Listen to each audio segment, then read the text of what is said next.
Students, we have continued the chapter number one. That chapter name is the French Revolution. Student, in previous video we will discussed uh, the growing middle class. Students, हम लोग ने previous video में देखा था कि growing a middle class उसको हम लोग कंटिन्यू कर रहे हैं. ओके हम लोग उसके आगे पढ़ रहे हैं. ओके तो अब हम उसको समझते हैं कि they were inspired by the ideas of put forward the various philosophers and they became a matter of the talk intensively for these classes in saloon and the coffee houses. They spread among the people through the books and newspaper. Students, अब क्या हुआ था कि मैंने आपको बताया कि जो बिजनेसमैन होते थे, जो एजुकेटेड पर्सन होते थे, जैसे जो बिजनेसमैन होते थे वो क्या करते थे, ओवरसीज़ क्या करते थे, बिजनेस करते थे, यानी कि एक देश से दूसरे देश से व्यापार करते थे, मैन्युफैक्चरिंग का काम करते थे. जो एडुकेटेड यानी कि जो शिक्षित लोग होते थे वो क्या करते थे, चर्चा करते थे कि नहीं, कि फ्रांस के अंदर जो घटनाएं चल रही हैं, जो टैक्स लगाए ख़त्म किया जाए. तो ये टैक्स के बारे में बहुत डिस्कस होता था.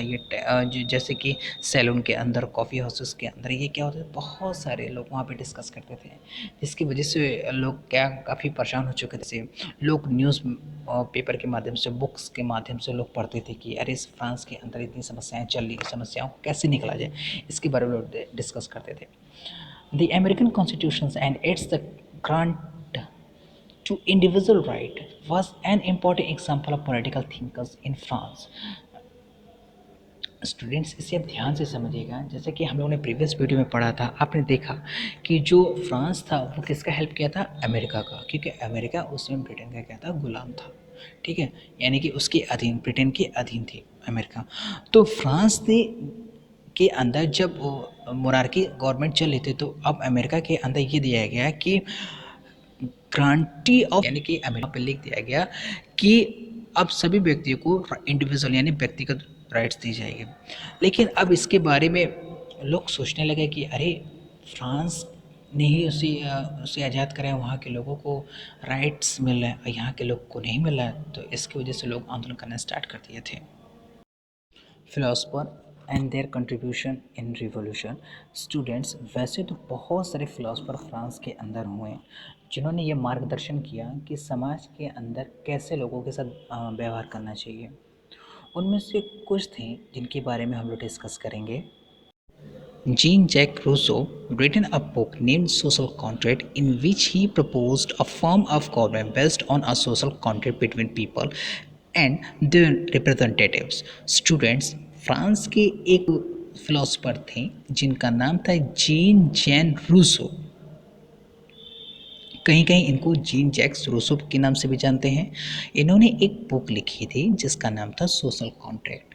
इस कॉन्ट्रैक्ट में ये कहा गया कि which he proposed a form of government based on a social contract between the people and their representatives. यानी कि जो गवर्नमेंट बनेगी, ठीक है, जो गवर्नमेंट बनेगी, जो उनके रिप्रेजेंटेटिव्स होंगे और जो लोग इलेक्ट करेंगे, उन दोनों के बीच में क्या होना चाहिए, एक कॉन्ट्रैक्ट होना चाहिए कि कैसे गवर्नमेंट को रन करना है.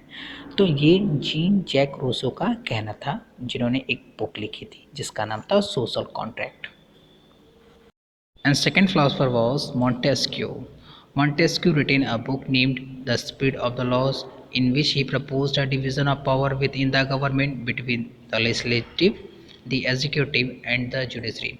स्टूडेंट्स, मॉन्टेस्क्यू जो कि फ्रांस के एक दार्शनिक थे, उन्होंने एक बुक की रचना की थी जिसका नाम था स्पिरिट ऑफ द लॉज. और इनका ये सिद्धांत था सेपरेशन ऑफ पावर का, यानी शक्तियों का पृथक्करण, यानी शक्ति को बंटवारा कर देना. अब वो बंटवारा किस में होना चाहिए, लेजिस्लेटिव, एग्जीक्यूटिव एंड जुडिशरी. यानी कि जो जो कानून बने, जो शक्तियाँ होनी चाहिए वो किसी एक में निहित नहीं होनी चाहिए, बल्कि वो अलग अलग में होनी चाहिए. जिससे ऑर्गन्स ऑफ जो गवर्नमेंट होती है, जैसे लेजिस्लेटिव, एग्जीक्यूटिव और जुडिशरी, इन तीनों के बीच में शक्तियों का क्या कर देना चाहिए, बंटवारा कर देना चाहिए. Students, and next video you will be study the outbreak of the revolution. Okay students, thank you.